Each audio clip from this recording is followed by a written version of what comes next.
మీ రాశి, మీ నక్షత్రం, మీ సమస్య కామెంట్ చేస్తే నేను ఆ కామెంట్స్ గురువుగారికి చూపించి ఆయన ఏ రిప్లై ఇవ్వమంటే అది మీ కామెంట్స్లో రిప్లై రూపంలో ఇస్తాను. మీ ప్రతి సమస్యని తీర్చడానికి దానికి బెస్ట్ సొల్యూషన్ ఏంటో గురువుగారు చెప్తారు.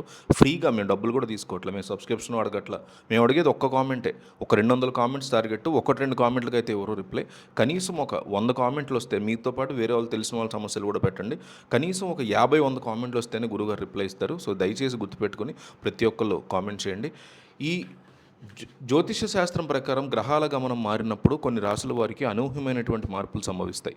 ప్రస్తుతం గ్రహ సంచారం అనుకూలంగా ఉండడంతో ఇప్పుడు చెప్పబోయేటువంటి 7 రాశుల వారు ఏనుగు తోక్కో దేన్ని తొక్కారో మంచిగా ఉండబోతుంది వాళ్ళ ఫ్యూచర్ అని చెప్తున్నారు గురుగారు. అదే చెప్తున్నాను నేను కూడా మీకు. వృశ్చిక రాశి. వృశ్చిక రాశి వారికి ఈ సమయం ఒక స్వర్ణయుగం అనే చెప్పాలి. లక్ష్మీదేవి అనుగ్రహం వల్ల వీరికి డబ్బులు కట్టలు వచ్చి పడుతున్నాయి. కేవలం ఆర్థిక పరంగానే కాకుండా ఆరోగ్యపరంగా కూడా వీరు అద్భుతమైనటువంటి స్థితికి పొందబోతున్నారు. దీర్ఘకాలికంగా వేధిస్తున్నటువంటి అనారోగ్య సమస్యల నుంచి ఉపశమనం లభించబోతోంది.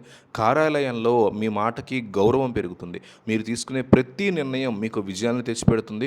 కుటుంబంలో ప్రశాంతత నెలకొంటుంది. మకర రాశి. మకర రాశి వారికి రాజయోగం పట్టింది. వ్యాపార రంగంలో ఉన్న వారికి లాభాల పాట పండుతుంది. నూతన పెట్టుబడులు పెట్టడానికి ఇది సరైనటువంటి సమయం. మీరు గతంలో చేసినటువంటి కృషికి ఇప్పుడు తగినటువంటి ప్రతిఫలం లభించబోతుంది. సామాజికంగా మీ హోదా పెరుగుతుంది. మీ ఆత్మవిశ్వాసం రెట్టింపు అవుతుంది. నిరుద్యోగులకి కోరుకున్నటువంటి ఉద్యోగం లభించే అవకాశం ఉంది. మీరు చేసే ప్రతి పనిలోనూ ఒక విధమైనటువంటి సానుకూలత, అంటే పాజిటివిటీ, అంటే అవకాశం జరగడానికి ఎక్కువ అవకాశం ఉండదని సానుకూలత అంటాం. అది కూడా జరగబోతుంది. ఇది మీ మానసిక ప్రశాంతతను కూడా పెంచుతుంది. మిథున రాశి. మిథున రాశి వారికి అదృష్టం తలుపు తడుతోంది. వీరికి ఆ దేవుడి ఆశీస్సులు మెండుగా ఉన్నాయి. విదేశీ ప్రయాణాలకి మార్గం సుగమమవుతుంది. విద్యార్థులకి ఉన్నత చదువుల్లో ఆశించినటువంటి ఫలితాలు వస్తాయి. కేవలం ధనం మాత్రమే కాకుండా బంధుమిత్రుల నుంచి మీకు గొప్ప మద్దతు లభిస్తుంది. పాత బాకీలు వసూలవుతాయి. మీలోని సృజనాత్మకత బయటకు వస్తుంది. సమాజంలో మీరు పేరు ప్రఖ్యాతులు సంపాదిస్తారు. లక్ష్మీదేవి కటాక్షం మీ వల్ల మీ ఇంట్లో ఎప్పుడూ లేనంతగా సిరి సంపదలు రాబోతున్నాయి మిథున రాశి వారికి. తులారాశి. తులారాశి వారికి ఈ కాలం చాలా ఉత్సాహంగా ఉంటుంది. రియల్ ఎస్టేట్ రంగంలో ఉన్న వారికి భారీ లాభాలు చేకూరే అవకాశం ఉంది. ఏదైనా కొత్త ఆస్తిని కొనుగోలు చేయాలని చూస్తుంటే అది ఇప్పుడు ఖచ్చితంగా నెరవేరుతుంది.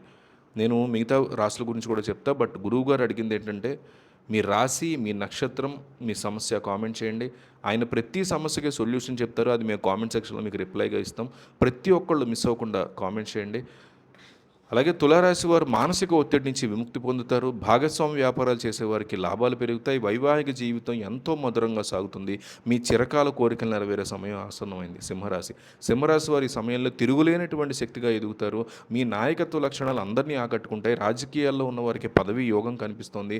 లక్ష్మీదేవి మీ మీద కరుణ చూపిస్తోంది. దీనివల్ల మీ ఆర్థిక స్థితిగతులు ఊహించని విధంగా మారిపోతాయి. విలాసవంతమైనటువంటి వస్తువులను కొనుగోలు చేస్తారు. ఆధ్యాత్మిక కార్యక్రమాల్లో పాల్గొనడం వల్ల మీరు మనశ్శాంతి లభిస్తుంది. శత్రువుల మీద విజయాన్ని సాధిస్తారు. ప్రతిరోజు ఏదో ఒక రూపంలో మీకు శుభవార్త అందుతుంది. మీనరాశి. మీనరాశి వారికి పెండింగ్లో ఉన్నటువంటి పనులన్నీ చకచకా పూర్తవుతాయి. కోర్టు కేసులు వంటి సమస్యల నుంచి బయటపడతారు. సంతాన ప్రాప్తి కోసం ఎదురు చూస్తున్న వారికి శుభవార్త అందుతుంది. ఈ రాశి వారికి ఆదాయ మార్గాలు పెరుగుతాయి. ఒకటి కంటే ఎక్కువ వనరుల నుంచి ధనం వస్తుంది. సమాజంలో మీ పరపతి పెరుగుతుంది. స్నేహితుల సహాయ సహకారాలు అందుతాయి. మీ ఆలోచన తీరుతో గొప్పగా మార్పు వస్తుంది. ఇది మిమ్మల్ని విజయ శిఖరాలకి అందిస్తుంది అని గురువుగారు తెలియజేస్తున్నారు.